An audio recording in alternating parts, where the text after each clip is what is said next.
Hey, Jesse. Hello, Lindsay. What are you having to drink today? Me? Mm-hmm. Jim Jones.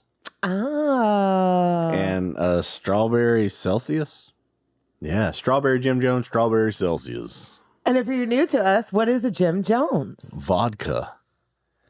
And Flavor Aid. And you have the strawberry watermelon flavor, right? Yeah, it was strawberry something.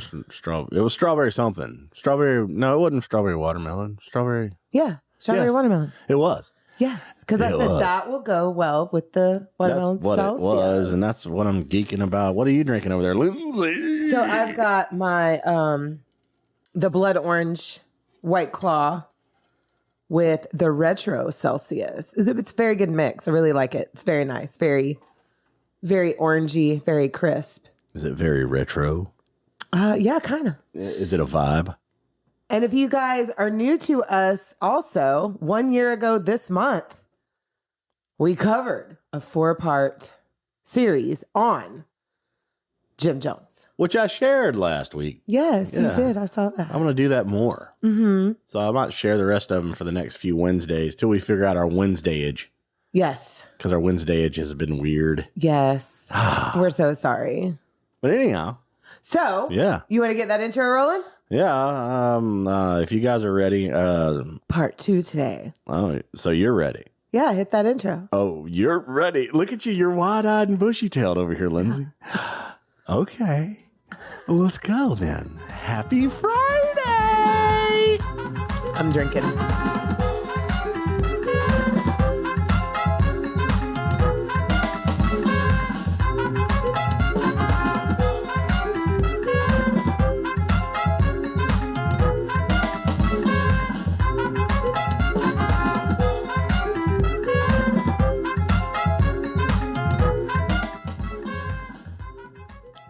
I feel like I'm getting redder. So, Jesse, yes. So, first off, Yeah. what made you feel old this week? Me? Yeah. Hell, I don't remember what I wrote down. Lindsay. He's got notes. I got notes. I'm trying to wake up because we just had a river after the river nap, and I'm like very red right now. I'm I know, looking at myself. This I'm is like, the most color we've gotten in our outdoors adventures this summer. yeah. So And we were only out there like what, three hours in the water, like 2. full sun though. Mhm. I mean, I was soaking it up. I was like, you know what? I'm not gonna put anything on. I'm just gonna like let my Caucasianism get very red, and I did. So Yes. that's what I'm dealing with right now. But what made me feel old this week, Lindsay, was I kind of had to bounce off of your journey over the last week because I noticed that when you gotta go at our age. With all this like crazy bacteria and whatever been going around, I don't know. I may have had a little bit of that cyclospora, but it sounds like a good metal song, doesn't it? it does, or a Yeah. band. Are you guys ready to open up the pit? Cyclospora. Push it back. Cyclospora. Push it back. This song is called Cyclospora. No, you know what I'm saying? Well, I'm thinking of psychosocial Well, of and course. cyclospora. Yeah. Yeah. Yeah. I did my time on the toilet. Yeah. The whole thing. Yeah. And you know what? Corey would probably appreciate our rendition right there. He would if He's very cool dude. Yeah. If he had the old, but when you got to go at my age. God. You know, you got to go. It's time Gotta to go. I don't know. What about you, Lindsay? What made you feel old this week? My oldest child turned 25. Yeah, see, I was like not really wanting to pay attention to that. I was like, happy birthday. I kept telling him it was 12. I was like, it's your birthday, dude. Excuse me. Yeah, it was his birthday, and I was just like, hey, I think you're 12 to me. Whatever. Well, we were looking back on memories when we took him to Key West for his 14th birthday and how that was 11 years ago. Yeah. And we're like, what? So yeah, that's what we did today. He turned 25 on Thursday, and we celebrated today with our family and my friend's family, and we had a great day. I made all of his favorites, tacos, and this special recipe of fajita wraps. It's really popular. It's really good. And I mean, honestly, like, not just bragging. Like, kind of Lindsay famous there. everybody that knows me that has had those wraps want them all the time. If they catch wind, they come out of the woodwork for them bitches. I'm telling you. Literally. And it did happen while she was making them. Yes. Yeah. I was like, wait a minute. I don't know. I just had this weird feeling that you were doing this, and I showed up. And that's what happened. Yeah. Literally. They came in and gobbled up 2 of them. Was like, all right, deuces. No, we had that planned out. But it was just, a thing. yes, it was funny. Because I didn't even tell Jesse, my bestie, was coming over to get some wraps. She did creep in here though, like she's like, "Hey," all super happy, like knowing she knew was coming to get my wraps. Yes, she was. All right, you guys. So here we are. We're still drinking about Patty Hearst. Part 2. So last week we talked about how Patty Hearst, granddaughter of William Randolph Hearst and daughter of Randy Hearst, was kidnapped from her Berkeley apartment where she lived with her fiance, Steve, who had been her teacher. And she was kidnapped by the SLA for the exchange of their comrades, Joe Romero and Russell Little, who were doing time in San Quentin for the murder of Marcus Foster. But they had not actually pulled the trigger. So SLA members Linda Ling Perry, a.k.a. Fahiza, Donald DeFries, a.k.a. Sinkyu Matume, or actually Sin, that's what he goes by, and Ms. Moon, or Goya was her name. Oh. Goya had actually been the ones to pull the trigger. They had also said that Randy Hearst must design a food distribution organization for people on government assistance, which Randy tried to do. But it was a mess, and he basically said that he wasn't going to put any more money into it. And after 57 days of being blindfolded, emaciated, disoriented, and made to read revolutionary material, and being told that the FBI was the enemy and that her parents weren't trying hard enough, Patty decided to join the SLA as Tanya and denounce her parents and her fiancé, Steve, and says this on a recording that is broadcasted through all media outlets. Now, Patty was doing all of this out of survival, as she feared this group because they were reckless and they were willing to die for their cause and had a shit ton of guns. And a bunch of Pokemon cards. And by the way, this is going to be a 3-parter. Oh. Because, my God, you done there found is so much more to talk about. All right. So the Pokemon cards was like how they were practicing in the living room and doing like... Yeah, I don't get that reference because I don't understand Pokemon, so you explain. Oh, so they're like rolling around in the living room and doing like military moves and practicing and training in their living room. And I was like, they're playing Pokemon Go. I don't know.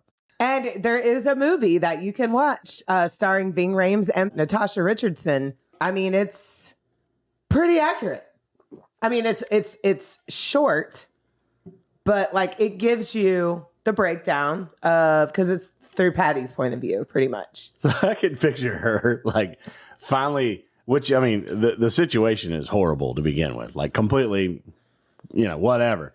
But these people are in the living room, they're like flipping around. They're like, Charizard, Pikachu. Oh my God. And they're like, you know what I'm saying? So they're throwing. I don't get it. I don't know Pokemon. I mean, maybe I just know Pokemon Go. I don't know. But I'm sure there's plenty out there that know exactly what you mean. Yeah, okay. So now Patty has seen the faces of all her kidnappers. She was quite surprised that only one, which was Sin Q, was actually Black, because this was a Black militant revolutionary group. So she was very surprised to find that everybody else was very, very much white. Now the group takes a photo together with Patty, aka Tanya, and that is also sent out to the media. And they're standing in front of... So I said in the last episode that it was a 7-headed serpent. It was 7-headed cobra. So, I mean, cobra is the serpent. Yeah. So, So now most people, when this photo and her recording get out into the media, they're thinking that she is brainwashed and being forced into this, But a lot of people also think that she has now just crossed over by her own decision. And both are technically true because she is being forced and she did decide to get out. She actually had to get in. So Tanya was a name adopted as a tribute to Tamara Bunke, who was a communist revolutionary who fought alongside Che Guevara in Bolivia in the 60s. So there was about 5 recorded messages total that were sent out, and some of them would also have Sin speaking, and he would have these long ass tirades just going on and on and on and on about the cause and, you know, the fascist pigs and all that. So imagine, you know, that guy that's yelling at Forrest Gump when he ruins their Black Panther Party. Actually, Lindsay, that's kind of what I was imagining the whole time. I mean, that is exactly what, and even in the movie, like Ving Rhames plays Sin Q, and it's just constant, just beating it down your throat. You know what I mean? Right. And I'm all about people standing up for their beliefs. Do not get me wrong on that. Sin was just over the top. And he was also very misinformed on a lot of things he was standing up for, like murdering Marcus Foster. They took him out and they didn't even know the facts at all. Right. So go back to episode 1 for that scenario. Sometimes Angela Atwood would speak. A lot of them would be followed by Patty. Some of them would start out with Patty. You know, just a lot of messages, and a lot of them were very long. And most of these messages was actually written out by Sin and the rest of the LA. Like they all took their part in it. So none of these messages were Patty's own words or thoughts. And a lot of them did say, I am not being brainwashed or held against my will, when she was in fact being held against her will. You know, she's now at the point of like a Stockholm syndrome where she feared them, but was kind of like adapting to what they were doing. Yeah, she was doing it along with them. She was also using the mindset like, this is the only way I can get out is to act like I'm part of them. Right. And she would rewrite some of the messages to make them make more sense because she was, you know, she was a college student. She had a lot more knowledge in the grammar area where it was kind of, some of them were just kind of a mess. And she was like, all right, let me edit this to make it sound better. I know I have to say these things, but can I edit it a little bit? But she was still made to read them. And Patty is also trying to convince the SLA that she is now all for them and believes in their cause. So the blindfold comes off, and Patty has now matched the faces to the voices and saw that her living conditions were very meager. This is an unfurnished apartment that 9 people are living in. And like I said before, they're living off canned beans and shit. So over on Randy's side, her father, he's still trying to get the FBI to be more persistent. Like he has said, and this did kind of piss the SLA and Patty off a little bit because Randy said the financial things that they were trying to make him do was beyond what he could do. And the SLA didn't believe him. And I do say that in the previous episode, they think he's just swimming in money. And it's not like that at all. Right. I mean, even billionaires. I mean, if you see his house and you see their living conditions, you would think otherwise. But like I said, William Randolph had made sure all that shit was in trusts. Right. So, and pretty much where they lived was given to them by him. Right. I mean, and even billionaires can have like all that money, but have $999 million wrapped up in businesses and everything like that, which creates jobs and all kind of stuff so that you can't just like dump it all at one time because, you know, so there's a lot of different aspects to a lot of that. Your net worth doesn't mean that it's sitting there just waiting for you to grab it. Right. Yeah. So like I said, Randy, he's trying to get the FBI to actually get an ex-CIA agent to go into the revolutionary underground and promise them that they can all go to Cuba, where a lot of their beliefs came from. He felt like this would draw the SLA out. They get psychics involved to try and locate Patty. Like one Swami tried to reach Patty through talking to her shoe to get some answers. The shoe? Yeah. I mean, you know, I don't know how they do it. I mean, some of them came close to, I mean, they knew they were in the area. It was just, they were very hidden. Wow. Yeah. That's crazy, though. Okay. Now, one of Patty's sisters met with a famous psychic that had been on the Johnny Carson show. I forgot to write his name down, but we've seen him. If you've watched the Johnny Carson show, you've seen him. You'll know which one I'm talking about. What was the one that you could call? The 1-800 number? Oh, what was her name? Was it not Chloe? What was her name? The psychic? Cleo. Yeah. Yes. You can call Cleo on the phone. Yeah. Yes. I think I called that number one time. I don't know if it was that particular one. No, it wasn't. You wouldn't get her. Oh. You would get another agent. And it was like when I was 17, I had them do a reading and all. Imagine how much trouble I got in when the phone bill came in. Yeah, $50 probably. It was less than that, but a lot more than I thought it was going to be. I thought it was going to be like $5. And I was just going to give my dad the money. And then I had to explain to him why the fuck I called a psychic hotline. I was like, curiosity, man. This is not cool for you. You're going to bed at 9. Stop watching Cinemax. Well, I was 17. Yeah, I was 17, almost 18. So, I mean, Cleo was on every day. Yeah, that's right. On all hours of the day. Right. During the soap opera hours, during all prime time. Yeah. Cleo was doing the work. It was the 1-900 numbers on Cinemax late at night. Yeah. Oh, yeah. Yeah. Those ones. But Patty and the SLA were not found.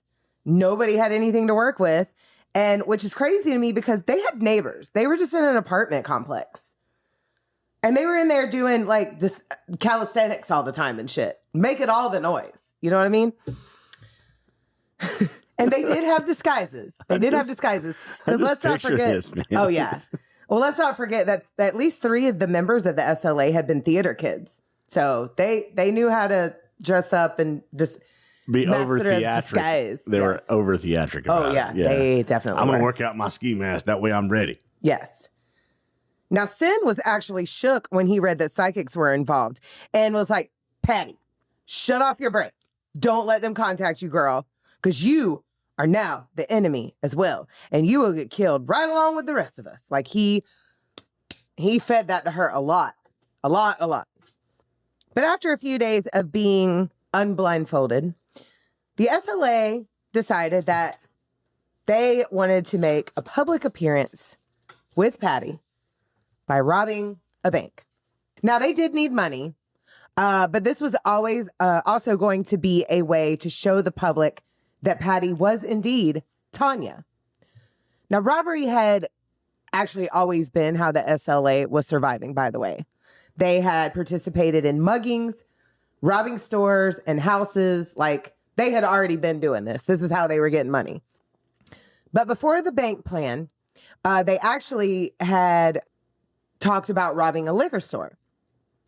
And then Sin said, better yet, let's make it a bank, which they would all call the bakery because that's where the bread is.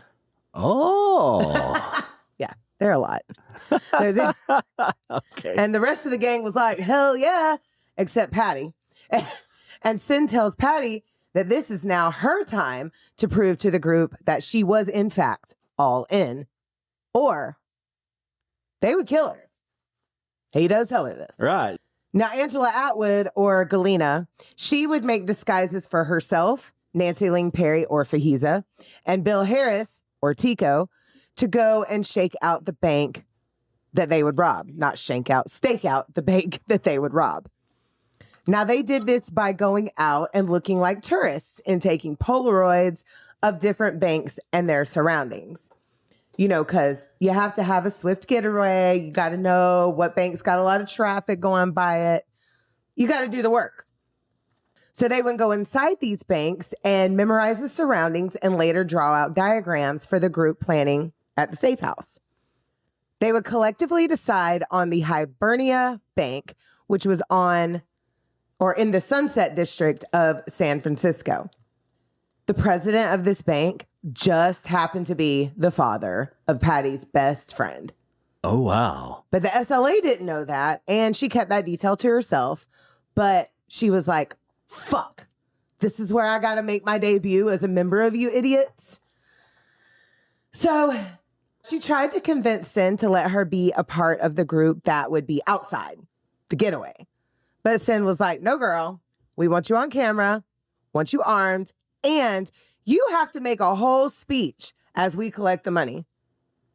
And this terrified Patty even more because she's like, if I don't do this, the SLA is going to kill me. And if I do this, I might die by the hands of the police. The SLA team that would be on the inside of the bank was Patty, Sin, Ms. Moon or Zoya, Fahiza, and Gabi. So I thought it was Gabby, but it's actually Gabi.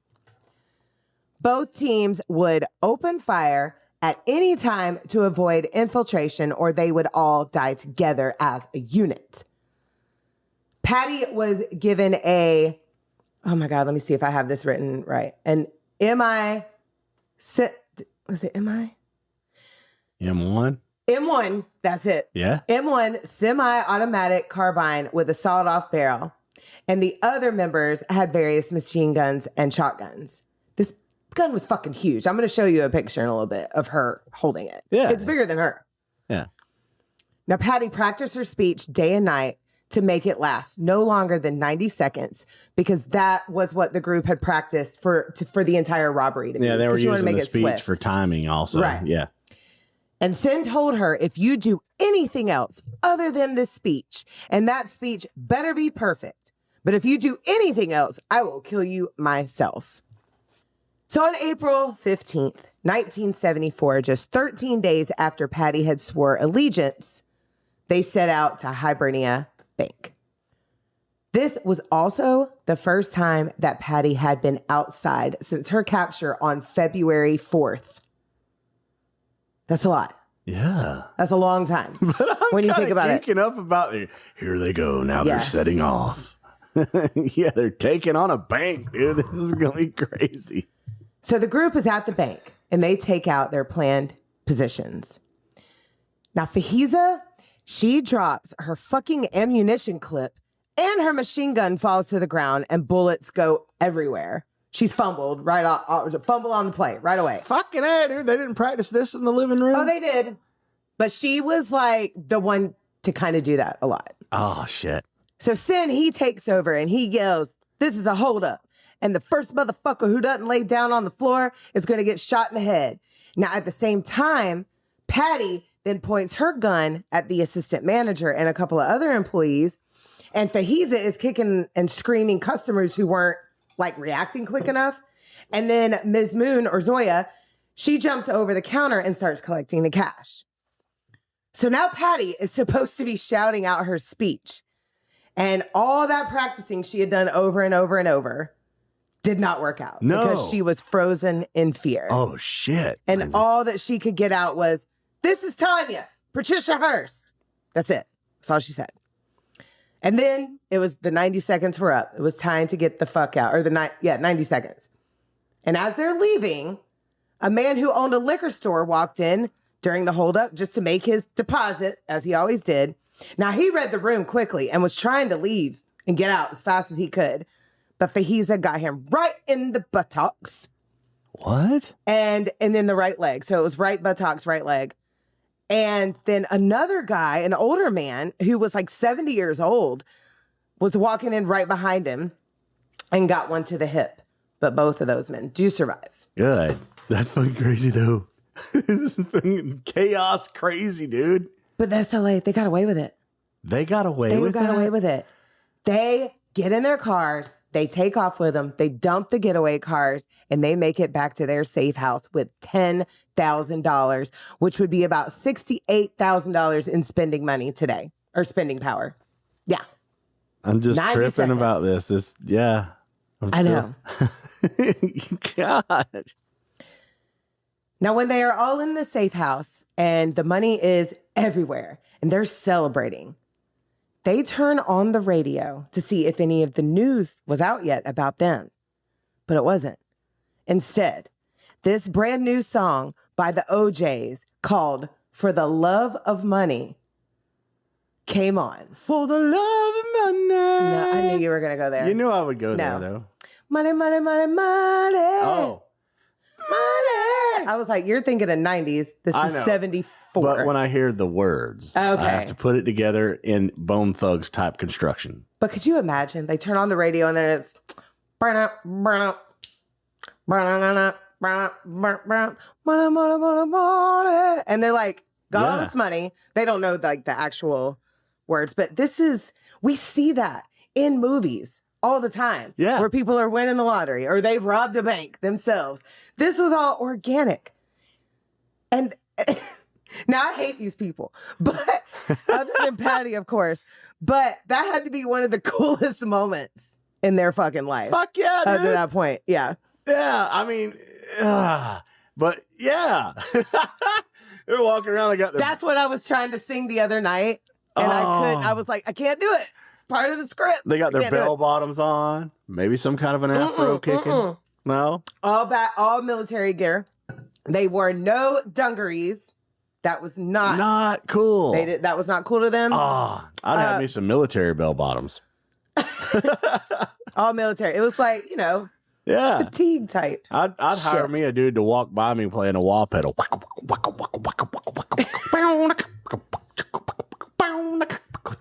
Yeah. Jive turkey. Wow. That would be me, though. I mean, that's just... Those are the kind of Pokemon cards that I have. But I like, and you know what sucks? Is in the movie, they don't even play that song. What? It seemed like it was kind of low budget. So they may not have been able to afford the rights to play that song. OJs, don't come after us. We're just over here telling the story, okay? So internally, Patty was not celebrating. I mean, she didn't die. And Sin wasn't going to kill her for forgetting her speech because she had at least said her name.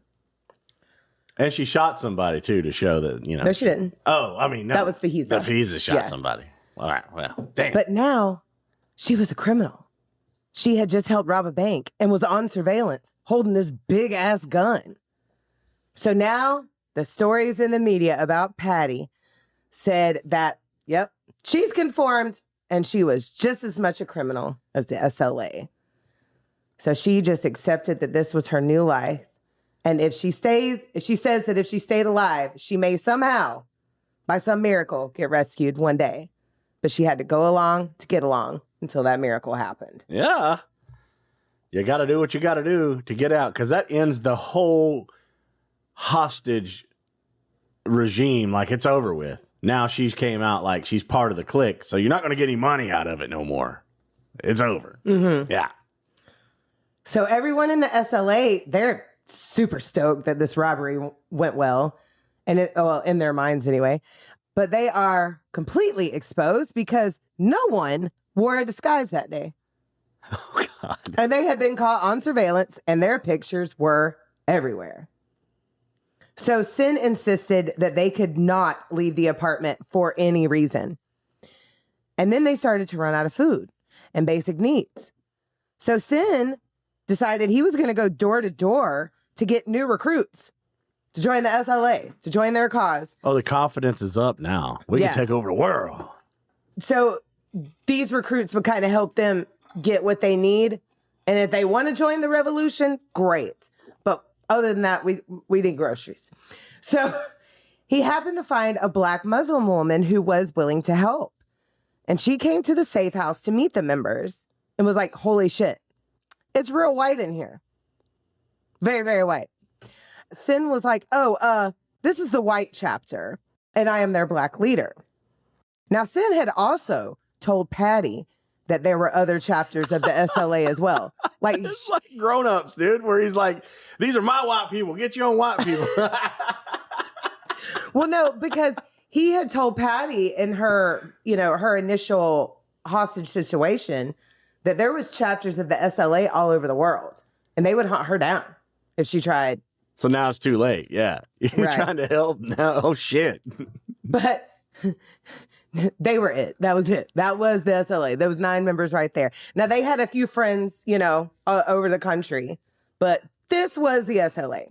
So the Muslim woman goes to her Muslim friends and says, do y'all want to help? So they decide, now all these people have like jobs and they have families. So they agree to help the SLA with their grocery runs, but they didn't fully commit to the revolutionary part of it.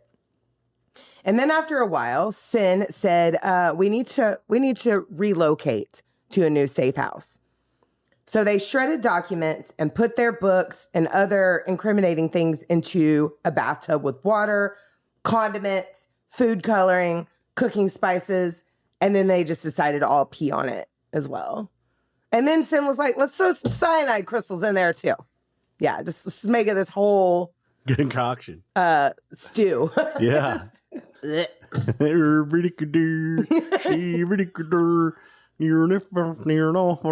Bork, bork, bork. Yeah.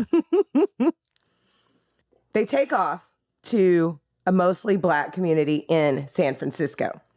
So the white people were once again, which was everybody but Sin, made to stay indoors at this new safe house. But they had to move in. So they could move in with full blackface, which apparently made Tico very happy because he wanted more than anything to be a black man. Like, just pissed off that he's white, okay?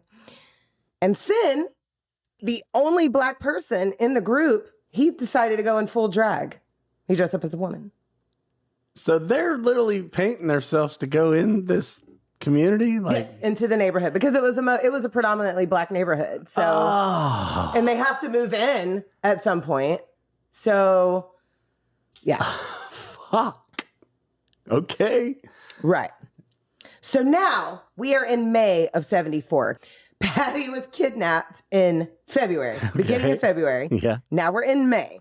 So a lot has happened very quickly. It's crazy. They done had a fucking statewide food distribution, bank robbery, all the things. So they're in May. So we're in May of 74, and Sin has it in his head that a full revolution, it was about to happen. It's coming. It's coming. That sounds so familiar, Lindsay. Yeah. So he told the SLA that they were now part of a guerrilla warfare and they needed to train as such. So here we go. Cult leader time. We're bringing out the big deck. Yes. The big cards now. So he breaks the group up into 3 teams. Patty, she gets stuck with Yolanda and Tico, which is Bill and Emily Harris, okay? She hates these people, and they hate her too. They can't stand her. They think she's a bourgeois, little fucking spoiled brat kid, you know? And I mean, to be fair, she is. I don't think she was not bourgeois or bougie, as the kids say now. But she was young, and she had been spoiled most of her life, so they weren't wrong. Yeah, she grew up around money. Yes. Yeah. Now, like I said, Bill and Emily were married, but they didn't act like they were married. And Emily, or Yolanda, I'm going to call her Yolanda the rest of the way, she was in love with Sin. They were sleeping together the whole 9. Bill was forcing himself onto Patty. Like I said, they were married, but they acted like they weren't. And they were kind of pissed off at each other for being married because being married was also bourgeois. So why did you do it in the first place? I don't know. This is weird. Why do you keep saying some of these words that just keep bringing back my whole Jim Jones drink over here? You do. So they are going on a combat mission. The 3 teams would split up.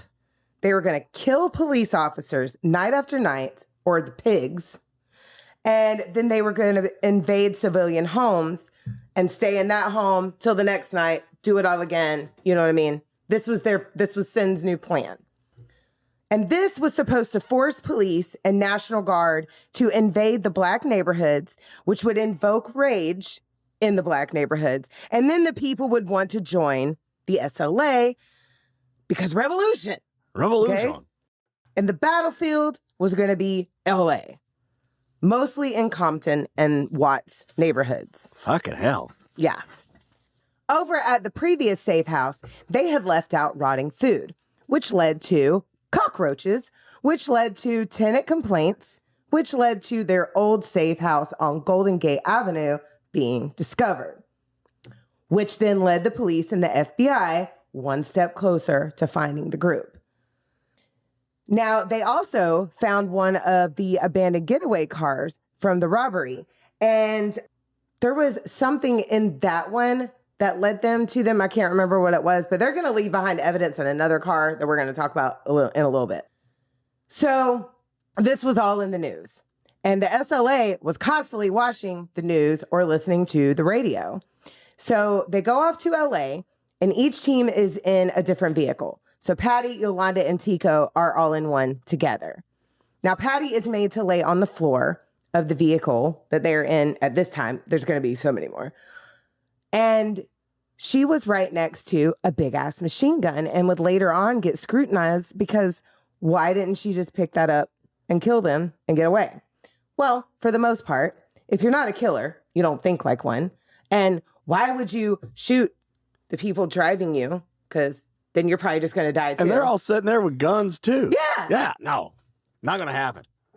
And then Patty herself, she felt like she was actually brainwashed and a little too weak to think clearly at this time in her journey. And what if sin came after her and her family? This man didn't give a fuck, you know? Right. And in her take mind... her out while she's asleep in there hanging out with him. Well, and in her mind, this is a much bigger machine than it actually was, you know? Like I said, he told her that there was people everywhere that were all for them. Yeah, they all worked for the company. Oh, God. Ooh. Now they're in LA, and Fajiza finds a safe house in the Compton neighborhood. This safe house would have no electricity. None. So they're all going to be cooped in here, 9 people, no electricity. Can you imagine the stench? That's all I think about. That's where my brain goes. Every time, I'm always like, funky. I bet they smell so bad. Yeah. So bad. Wee. Now, the landlord of this safe house was a very large black man named Prophet Jones, which I was like, what? But it wasn't, because this is a large black man. Right. It wasn't Jim Jones. Okay. I mean, could you imagine? Well, they found him a prophet. Here we go. No, this man's name was just Prophet. Oh, yeah. Well, still, they found a prophet. And he was a lot weary of how the white SLA was going to move in. He was like, y'all better move in during the night. So they move in during the night, and they're in this house with no electricity, barely any food, doing calisthenics and drills day in and day out. And they all start to lose it just a little bit, especially Sin. Yeah, because during all this, you have somebody barking in the background. Well, Here's what you got Sin. to do. It's Sin. Yeah. And he's the one losing it the most. This is what's going to happen right here in this situation. And by the way, while they're all doing these calisthenics, he's just drinking plum wine. And yelling at him. Yelling at him. Yeah. To do whatever you tell me to, drill sergeant. Yes. Yeah, the whole thing. Yes. And he just comes up to them one day and it's like, guess what, guys? I am a prophet. And I am getting messages through song lyrics on the radio. And the rest were like, yes, sir, General Field Marshal Senkuma Tume. We believe you. Even Patty believes him. Woo! Yeah. Here we go. So now we are in full cult mode. And it is time to start the revolution. So he sends Team Tico, Yolanda, and Patty to go out and get combat supplies at a store called Mel's Sporting Goods in Inglewood. Tico and Yolanda go in the store, and Patty stays in the van, hidden down in the floor. Now, they've got disguises on, but she was still very recognizable. I mean, she's Patty fucking Hearst, and her picture has been everywhere. They were gone for a very long time. Patty peeks up off the floorboard of the van and sees that Tico is on the ground while store clerks had him pinned, and Yolanda was also being detained and kicking and yelling. And they both look at Patty like, girl, you better help us. And in her mind, she thinks, oh my God, if I don't, Sin would kill her. And remember, she is being looked at as a criminal now, and all the training she had and just lived and breathed all of this shit during her capture, it came out. She grabbed one of the big ass machine guns and shot in the air. So she had been instructed that if ever this ever happened, she was to shoot above her comrades' heads to try scare to bust off. up whatever. Yeah. Try to bust it all up. Yeah. So she shot up in the air to scare the store clerks from detaining them. She emptied a whole clip. And Tico and Yolanda are set free. They get in the car and they haul ass. Fucking hey. Now, Tico, he still had a handcuffed on one wrist and asked Patty, who just saved his fucking life, what the fuck took her so long? Yeah. But now more confidence is coming out. More and more. This is where you know that she just had so much Stockholm syndrome going on because she hated these people. She is, especially Yolanda and Tico. And all this happened, like all this whole scenario happened because Tico had been caught shoplifting. They had the money to buy what they were supposed to buy, but he decided to steal, I think is it a vandalier? What, is that sound familiar? Is that like military type shit? Oh, fuck, I don't know. I know that they're full on trying vandalier. Anyway, he was trying to steal something. Yeah. And one of the store clerks was in the police academy, and he took his job very fucking seriously. Had them down. Had them down. Which could have been there was the breaking point right there if she would have made a better decision, you know? Well, Patty thought that it was because they had been recognized. So that was not the case. Yeah. They had no idea that they were SLA. They just caught them fucking stealing. And Yolanda was with Tico. So that's why they were detaining her as well. So Tico, Yolanda, and Patty ditched the van. And they hijack another car that actually died very quickly. And then another car. And then another car that a teenager was driven by a teenager. And he was just trying to get to his baseball game. And they actually hold him hostage. And he had a good time. Oh. I mean, I'm in the middle of this, and I'm like, am I supposed to be broken in any point? But I'm not. This is just chaotic. It's chaotic craziness. Like all the puzzle pieces at this point are not even part of the same puzzle. What are you fighting for? Yeah. You're playing like Scrabble and fucking all kind of shit and chutes and ladders at the same time. It's like, what the hell? This doesn't make any sense. So when this kid was with them, they were trying to drive around to find a hacksaw to take the handcuff off Tico's wrist because it's still dangling. And they let the kid go the next day. Then they hijack another car. And on the radio in that car, they hear about their escapade at Mel's Sporting Goods. Oh, now they're famous. Now, the group had been in such a hurry to switch cars that they left behind a parking ticket that led the police and the FBI to the safe house. And this was on 84th Street. It had the address on it where they'd parked out front. But it belonged to one of the SLA's like actual names. But Tico had sent word to the rest of the group that he had fucked up and the police were probably looking for them. So the rest of the SLA, they booked it and they found another place to post up. So when the police and the FBI raid this house on 84th Street, they're not there. So Team Tico, Patty, and Yolanda decide to go to Disneyland to blend in with the tourists. And they're now on their 5th car, but they actually paid for this one. And when they check into a hotel in Anaheim, they turn on their TV and oh my God, what they watched. Posted up at a house in Compton, Galena, Mizmoon, Gabi, Fahiza, Cujo. Okay, so I've heard Kaja, Kaja. I'm just going to go with Cujo. Okay. That was Willie Wolf. I remember earlier that Willie Wolf was the one Kaja. that Patty actually had. It said that Patty had feelings for. She will later say that she did not, that she was just going along to get along, and he was the one that was the nicest to her. And so Sin is in this. So they're all surrounded. They're surrounded. Now, after he had received that word that police were looking for them after what happened at Mills, Sin paid $100 for him and the group to hang out in this yellow stucco house at 1466 East 54th Street in LA. So when you start saying I was about to say, you know what Lindsay, happens when addresses come up. So here we go. Now, this was like a flop house as described in the book, and people were in and out all day. Now, Sin, he couldn't find his plum wine that he really liked, and he had been drinking Boone's Farm all day. Yay. Boone's Farm has made an appearance. That was the wine of our childhood. We're adding that to teenagers. The salad, yeah. Yes. And anyone that came in and out of the house, he was just straight up telling them who they were, no longer hiding their identity. One woman, very concerned, flags down the LAPD who were always in this area and said, hey, there's this drunk guy inside with a bunch of other people, and they got big ass guns and bombs, and they say they are the SLA. So they dispatched backup, and soon the house was surrounded by over 100 members of the LAPD. And they all show up with the wah pedal going. Keep talking. I'm You going to keep would doing that. And a shit ton of reporters were also surrounding everywhere. And KNXT, which is now KCBS Channel 2, was broadcasting on live TV. It is on.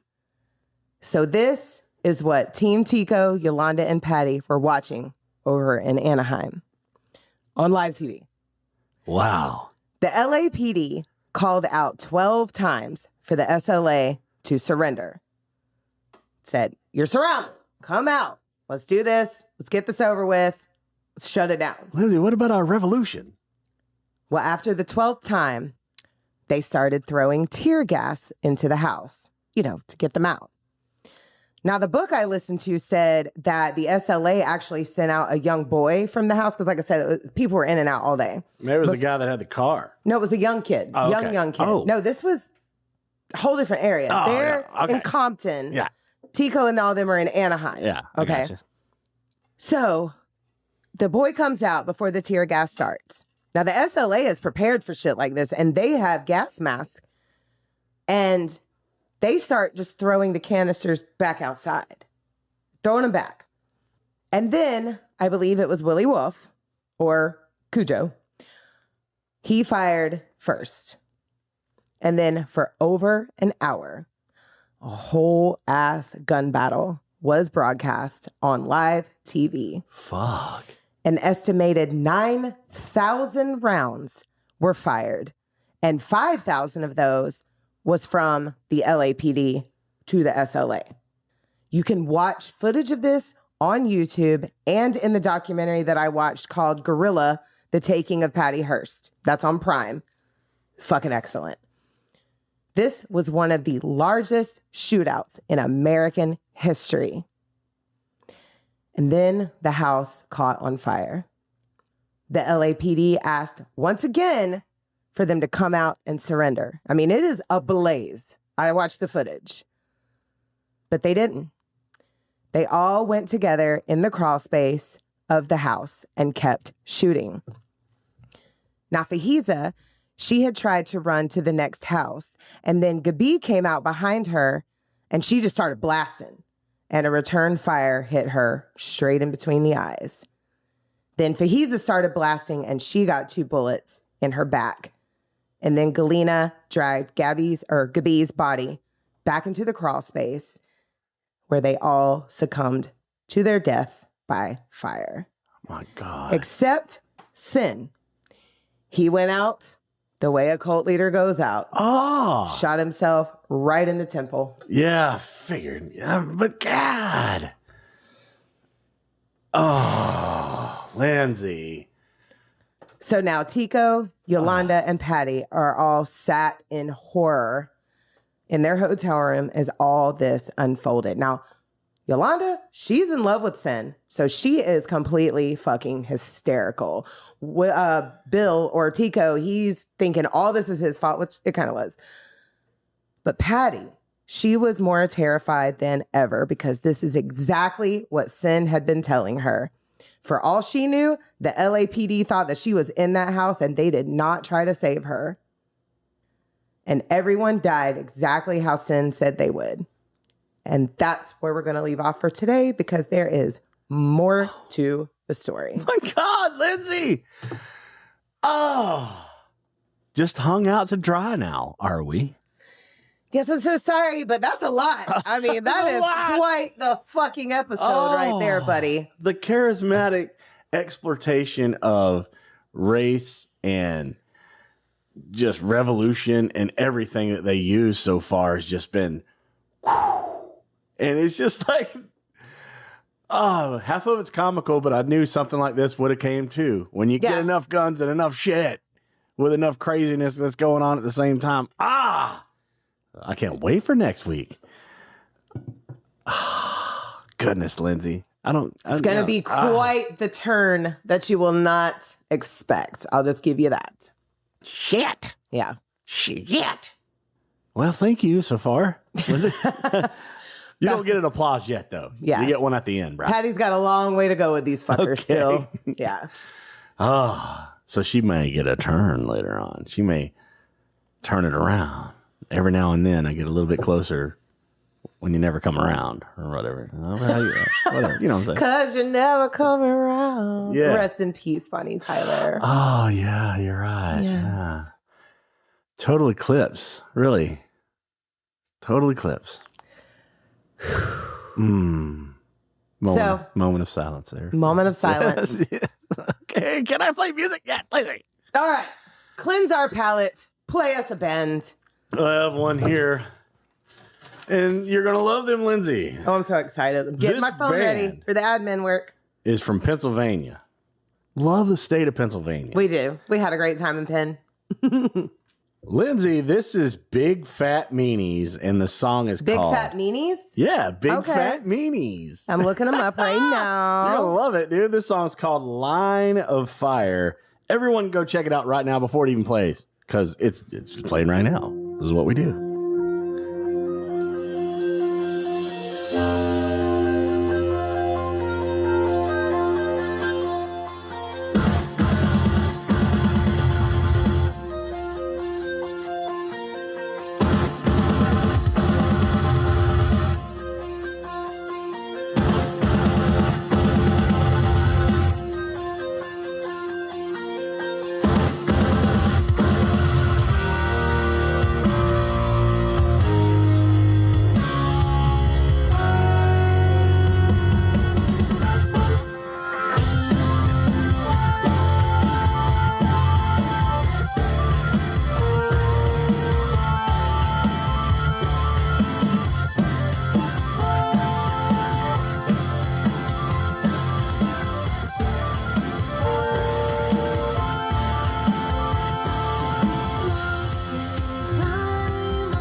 Holy shit. almost like my flabbers are gasted. something is just putting this stuff together. All I'm doing is just lining up the bands that I find. Right. I swear to God. Yeah, because Jesse never knows what I'm talking about. Now, I understand that song is talking about an internal battle, but if you take those lyrics and you line them up with Patty's perspective, that's fucking crazy. Like, Jesse's eyes and eyes both got white as fuck in certain parts of that song. We were like, what? Mine are cloudy now. I have full body chills.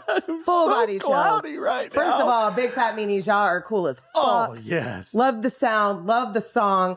So I have looked them up on Instagram, and in their little bio, it says, oh my God, I just lost them. There we go. It's so cute. So it says high octane horncore with the devil horns. Rockin'. Yes. You guys are amazing. I have followed you on everything that I could find you on right now.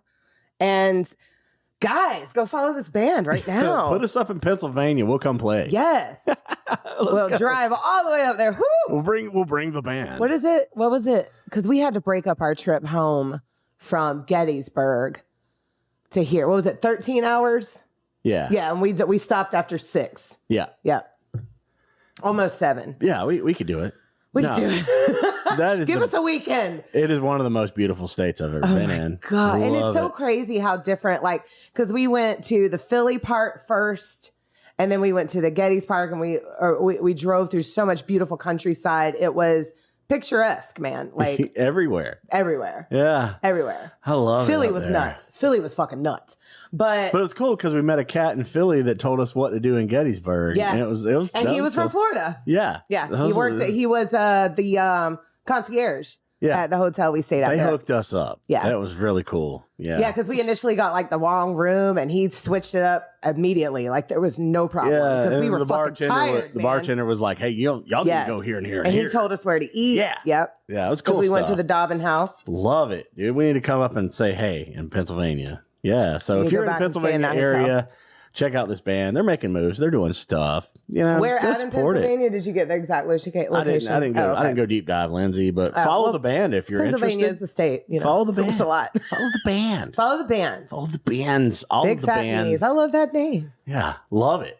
Yes. This was I got more emotional over this song than the whole podcast so far. Why? Well, because it's like, I mean, I feel her struggles, and I didn't realize the struggles actually. the SLA literally died for nothing. Yeah, like it's so stupid. That's where I'm like, yeah, it's just you're bouncing a flat basketball the whole time. Well, even like in the documentary, Russ Little, one of the guys that they were trying to get out of jail, like he basically says that, and not the same words, but it's like it was stupid. Yeah. That's what I feel like. It's like you're slamming it on the ground, hoping that you can catch it again, but it just sticks. That's where I'm at. If that analogy, but my realization in this song really made me feel her struggles, but it was all internal with the song. Yes. But it's also... And she's got a lot of internal shit going on. A lot of internal shit. Because so she's like, crazy. what do I do? What do I do? I kind of want to go home, but I'm scared to go home because what if, That's why I fully, I had a whole little, while the song was playing, I kind of had a little breakdown right there, and Lindsay had chills, and it was like, whoever's lining this up in the cosmos, thank you. Right. Yeah. That's just what I wanted to say right there. Well, and it's not even just been, like, even in Silas's geography books, places that we've been talking about, he's been learning about in his geography book, and like it's just it's the next chapter in his geography book, Yeah. It's crazy. That is wild. Yeah. Man. Things line up if you pay attention. Right. Isn't that weird? That's why there's something bigger. Something bigger. Yes. We don't know. But we appreciate you guys listening so much. Thank you for your continued support as we are coming up on 100 episodes. Yes. This will be episode 92. Yeah. Thank you guys so much for sharing. We're going to have a big ass party. Yeah. I mean, I keep seeing all the love and support and comments and feedback. We even had some cool negative ones. I don't mind them. No, negative just means they've listened. Yeah. That's cool. I think her name was Nancy or something. Oh, really? No. Oh. Negative Nancy. Oh, duh. No, but I don't mind. Whatever, dude. Send the hate too. We want it all, and share it and do all the stuff. But the support in all the positive way is so much appreciated. And thank you guys so much, really. And if this is your first time, so you can find us on drinkaboutsomething.site, where we have links to all of our other socials. Drink About Something on Instagram, drinkaboutSomethingPod@gmail.com. Where are we at on that YouTube, Jesse? Yeah, you just type in Gendsey, Gendsey. Yes. Yeah, and you come hang out with us. We have merch if you go to drinkaboutsomething.site, by the way. And we will send you some merch. Yeah, you can check out that, click the link, and do the things. And we have sporadic lives on my TikTok account, which is drinkaboutsomethingpod_Lindsay. Yeah, it's fun. And yeah, we're going to keep on cracking this shit out. And we have a third and final chapter to the Patty Hearst abduction. Coming up next week. Yeah. You know, lining up all the stuff, because we have a little bit of time here, in conversation, our hometown cult episode has been coming up in conversation with different people that I've been talking to. Yes, we had to explain it to one of our friends the other night that's from Germany. Yeah, so we did the in conversation. It just keeps coming up, and I think we're going to dive back in a little bit on that one and maybe come up with a revisit with a little bit of something extra, because that's our second biggest download. And I think it deserves maybe in season 3. Who knows? I'm thinking. We'll put it out there maybe on a busy weekend when we have holidays or some shit. We'll revisit it. Send out a revisit. And put a little tidnip of something that you might find new, because there may be some new stuff, because there's a lot of talk going on and everything has settled down from our local cult here in town.